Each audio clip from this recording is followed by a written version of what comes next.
On va parler maintenant du Japon, un pays historiquement hostile à l'immigration, contrairement à l'Espagne dont on parlait tout à l'heure. Et pourtant, le vieillissement de la population est devenu un véritable frein économique. 30% de la population a plus de 65 ans et ce n'est pas la seule difficulté.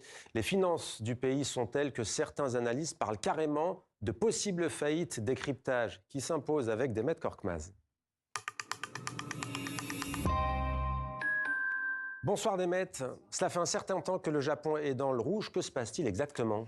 Eh bien, il se passe que la dette du Japon explose. Elle représente 237% de son PIB, soit plus de 9 000 milliards de dollars. C'est le ratio le plus élevé au monde.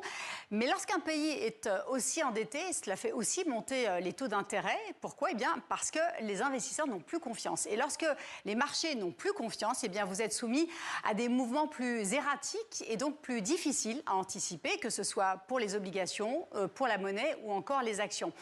Or, il se trouve que la charge de la dette atteint désormais des records historiques au Japon. Le taux à 10% est désormais à 2,3%, ce qui n'est jamais arrivé depuis 27 ans. Et puis, vous voyez, ça peut monter jusqu'à 4%. C'est du jamais vu dans un pays qui a bâti toute son économie sur une politique de taux bas, proche des taux zéro. Et qu'est-ce qui a fait dérailler la dette japonaise ?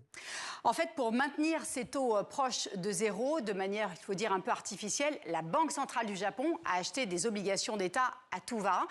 Mais cette politique accommodante, c'est désormais terminé. Donc maintenant, ce sont les marchés qui fixent les taux.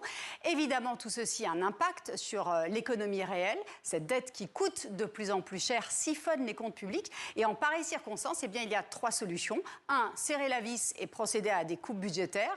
Augmenter les impôts ou recourir à plus de dettes. C'est exactement ce qu'a décidé de faire la première ministre du Japon. Sanae Takaichi s'est lancée dans des projets d'envergure en émettant encore plus de dettes. Voilà comment la spirale s'est enclenchée au Japon. Et cette évolution du Japon est très scrutée. Est-ce qu'il y a des risques pour la finance mondiale ?